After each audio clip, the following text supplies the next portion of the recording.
Olá pessoal, tudo bem com vocês? Sejam bem-vindos a mais um Fica em Casa Aprendendo, aqui na nossa aula de Biologia. Para quem não me conhece, eu sou o professor Celso Ramos e nós vamos hoje dar continuidade a esse conteúdo que é Conceitos Básicos de Ecologia. Vamos para a parte 3 e na aula de hoje vamos trabalhar um pouco dos exercícios, né? Vamos relembrar de alguns conceitos que já foram trabalhados nas aulas anteriores sobre conceitos básicos de ecologia e aí a gente vai ver como é que geralmente caem essas questões aí nos vestibulares, tá bom? Vamos para a primeira questão. Ela diz o seguinte: em um aquário marinho foram colocados 5 ermitões, 6 anêmonas e 4 peixes, né? Sabendo-se que os animais de cada grupo pertencem à mesma espécie, é correto afirmar que, nesse aquário, o número de indivíduos e o número de populações correspondem, respectivamente, a... Assim, nessa questão você nem precisa saber o que é ermitão, mas eu vou tirar essa dúvida aqui de vocês. Ermitão é um tipo de caranguejo que geralmente se esconde numa concha de um molusco, né? O molusco morre, aí ele deixa a concha vazia, e aí esse caranguejo ele aproveita dessa concha para morar, serve de moradia e também vai protegê-lo contra predadores, tá? Então, o cara comprou um aquário, colocou 5 ermitões, 6 anêmonas do mar e 4 peixes. Ele está perguntando, nesse aquário, quantos indivíduos tem e a quantidade de populações. Primeiro, a gente tem que lembrar esses conceitos, né? De o que é população? A população é um conjunto de vários indivíduos que pertencem à mesma espécie. Então, se eu tenho vários indivíduos, mas só são de uma mesma espécie, ali eu tenho uma população. Então, qual é a quantidade de indivíduos? Assim, eu vou contar 5 mais 6 mais 4, aí eu tenho 15 indivíduos, né? Total de indivíduos é 15. Aí eu fico entre a letra A e a letra B. Só que ele quer saber também o número de populações. Olha a questão, o que ela diz. Sabendo-se que os animais de cada grupo pertencem à mesma espécie. Então, se eu tenho 5 ermitões, aqui eu tenho uma população de ermitões. Eu tenho aqui 6 anêmonas, eu tenho uma população de anêmonas. E 4 peixes, eu tenho uma população de peixes. Então, aqui eu tenho 3 populações. A resposta correta, nesse caso, vai ser a letra A. Veja como é uma questão fácil, não tem problema. A única coisa que você tem que saber é o conceito de população, né? E aí fazer uma continha de somar. Aí se você não souber somar, aí é complicado, né, gente? Mas vamos lá. Próxima questão. Relacione as duas colunas e assinale a alternativa que apresenta a sequência correta. Aqui eu tenho essa primeira coluna, porque não dava para colocar no slide, mas eu tenho aqui, ó, 1, 2 e 3. Aqui o número 1 vai ser comunidade, número 2 vai ser população e número 3 vai ser o ecossistema. Ele quer saber aqui, ele colocou aqui os conceitos, né? E ele quer saber quem é comunidade, quem é população e quem é ecossistema. Então, vamos relembrar os conceitos de comunidade, os conceitos de população e de ecossistema. Gente, a primeira... eu vou pela sequência, né? Por sequência lógica. População. Nós acabamos de ver na questão anterior que população é o conjunto de vários indivíduos da mesma espécie. Então, que vive também no ambiente geográfico. Comunidade é o conjunto de várias populações que vivem no mesmo espaço geográfico, né, gente? E ecossistema vai ser o quê? É a soma das comunidades de um determinado local associadas com os fatores abióticos. Por exemplo, você tem no espaço geográfico ali população de lobos, uma população de coelhos, uma população de tigres, de guepardos, né? De várias aves sobrevoando, outra população ali de várias plantas, de diversas espécies diferentes. E naquele espaço você tem ali um rio passando. A temperatura do local é uma temperatura que é agradável. A temperatura não é um ser vivo, ela é um fator abiótico, né, gente? O ar daquele local também que vai servir para que aqueles indivíduos possam sobreviver. A luminosidade, né? Ali nós temos os raios solares. Então, esses fatores abióticos, somado com os fatores bióticos de um determinado espaço geográfico, gera o que a gente chama de ecossistema, certo? Dada essa explanação, a gente vai agora ver cada um desses conceitos. Aqui, nomezinho aqui vai estar correto, né? O primeiro conceito diz o seguinte: conjunto de seres vivos e o meio onde vivem, com todas as interações que esses seres mantêm entre si. Bem, tem ali um conjunto de seres vivos e o meio. Fatores bióticos, fatores abióticos. Então, ali eu tenho conceito de ecossistema. Eu já até coloquei a resposta aqui de todos, né? Primeiro conceito é ecossistema. Aqui, conjunto de seres vivos de espécies diferentes que vivem num determinado espaço, mantendo relacionamento. E aí eu tenho o exemplo de comunidade. É um conjunto de vários indivíduos de diversas populações, de diversas espécies, vivendo no mesmo espaço geográfico. Percebam que, quando eu falo de comunidade, eu não considero os fatores abióticos, que a gente considera, no caso, o que é fator abiótico? É o ar, a temperatura, a luminosidade, a umidade, o pH, ok? E o terceiro conceito, que a gente viu que aqui é população, vai ser conjunto de seres vivos da mesma espécie que vivem em um determinado espaço. Ok, pessoal? Aqui apenas para a gente refrescar a nossa memória do que a gente já viu nas aulas anteriores sobre esse conteúdo de conceitos básicos de ecologia, tá?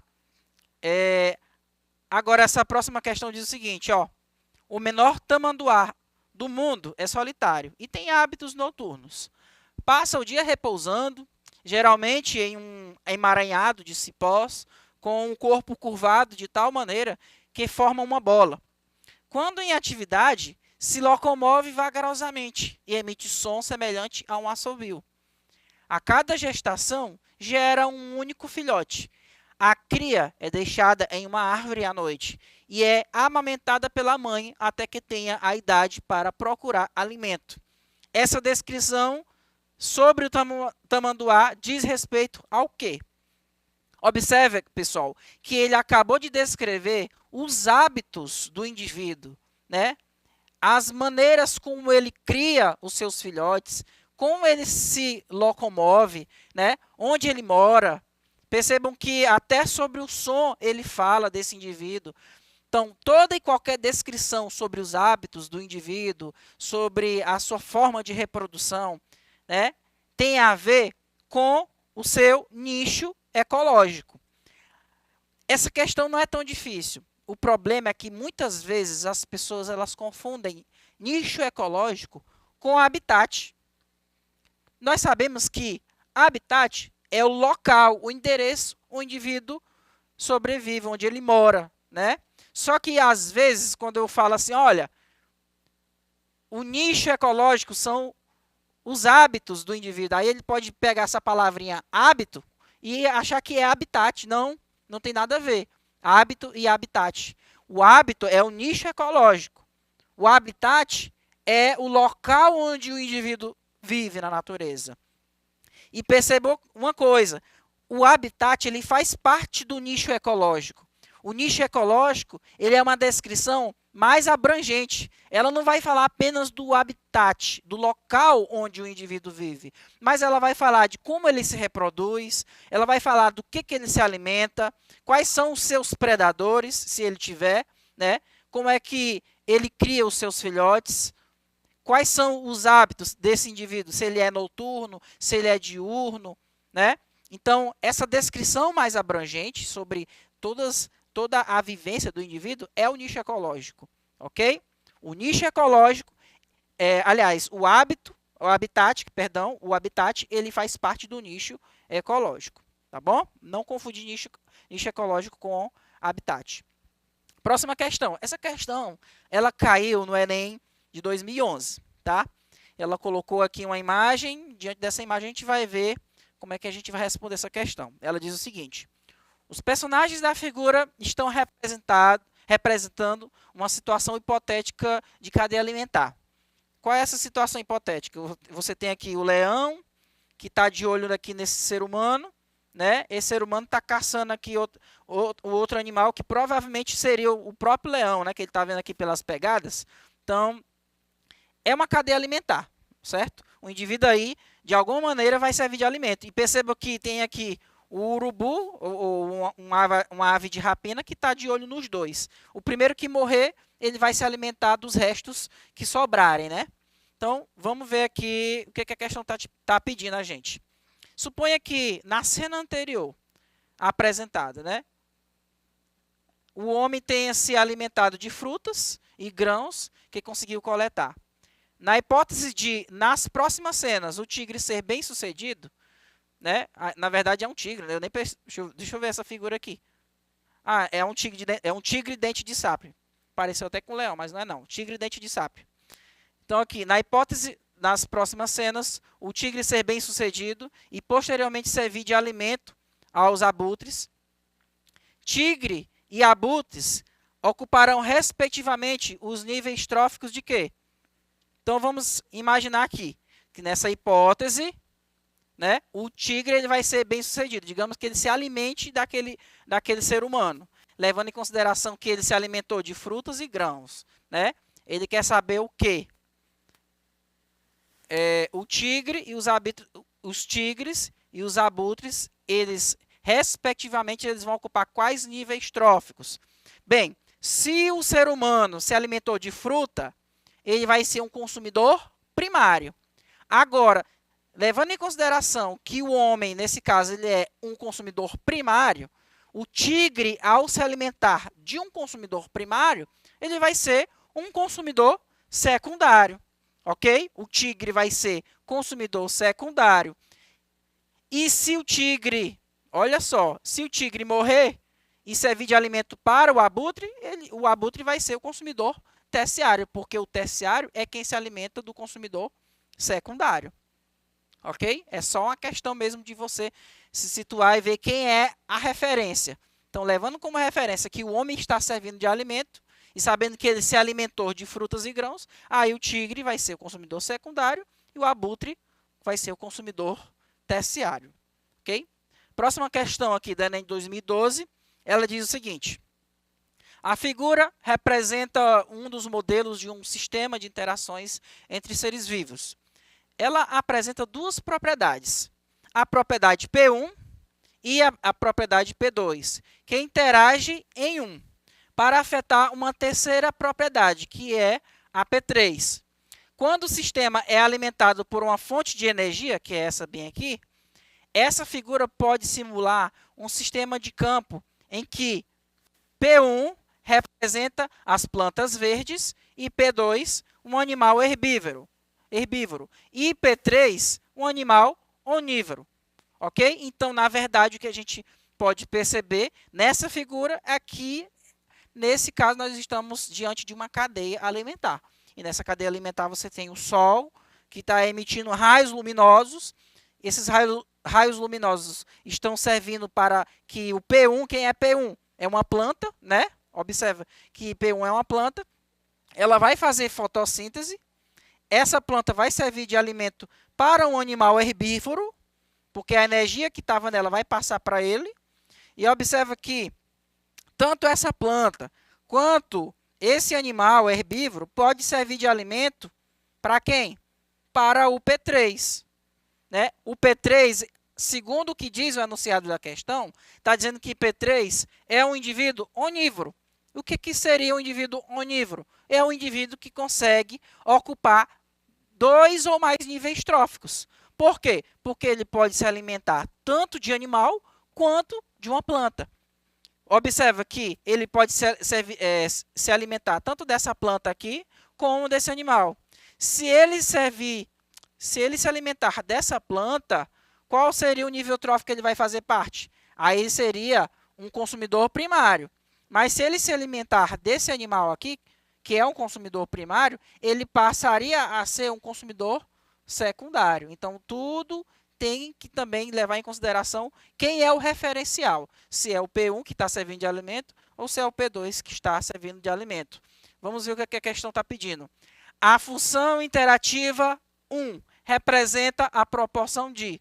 O que ele está perguntando? Ele quer saber o que significa essa relação aqui. Observa que essa relação ela está partindo aqui de P1, que está servindo de alimento aqui para P3, ou de P2, que está também servindo de alimento para o P3. Olha aqui. Então, nós vamos perceber que essa função ela vai representar que P1 e P2 está sendo utilizado na alimentação de P3. Percebam aqui, ó, P1 e P2 sendo utilizado para alimentar P3. Tá? É uma questão que, se você não prestar atenção, você pode errar. Tá? Então, basta ler com bastante atenção e saber interpretar o que a questão está pedindo, né? Então, a resposta que vai ser a letra D. Tranquilo, pessoal? Tá? Vamos para a próxima questão.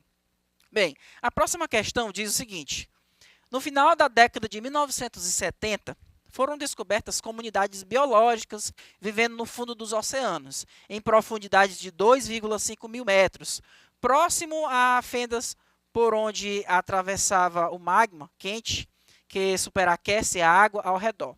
Essas comunidades são formadas principalmente por bactérias que obtêm energia pela oxidação de hidrogênio e enxofre, formado nas fendas e por animais que se nutrem delas. Entre os animais dessas comunidades estão vermes tubulares gigantescos, com mais de 1 metro de comprimento, que se nutrem às custas de bactérias quimiosintetizantes que vivem como simbiontes dentro de seus corpos. Essas comunidades submarinas, as bactérias que obtêm a energia pela oxidação de hidrogênio e enxofre, e os vermes gigantes mencionados no texto, atuam respectivamente como. Então, ele quer saber quem é produtor e quem é consumidor primário, né? Observa, ele quer saber primeiro quem é essas bactérias aqui que conseguem obter energia pela oxidação. Observa, elas estão obtendo energia por meio de uma reação de oxidação. São indivíduos quimiosintetizantes. Se eles são quimiosintetizantes, nós podemos dizer que eles são considerados indivíduos produtores. Vamos lembrar que eu já falei para vocês em aulas anteriores? Quem é produtor? Quem faz fotossíntese e quem faz quimiossíntese. Nesse caso, eu tenho bactérias quimiosintetizantes, então elas são produtoras. E observa que essas bactérias estão servindo de alimento para esses vermes gigantes. Então, os vermes gigantes estão se alimentando de produtores. Na cadeia alimentar, quem se alimenta do produtor é o consumidor primário. Então, aqui, a resposta correta vai ser: as bactérias são produtoras e os vermes tubulares serão considerados consumidores primários. Ok, pessoal? Eu espero que vocês tenham entendido essa aula de hoje. Nós utilizamos aqui os conhecimentos que foram apresentados em aulas anteriores e aqui estamos colocando em aplicação. Eu aconselho que vocês continuem pegando os livros, né, os roteiros, dando uma revisada e também responder questões da internet ou de livros, para que vocês também coloquem em prática esses conhecimentos que nós estamos apresentando aqui. Fica meu forte abraço e até a próxima aula. Tchau, tchau.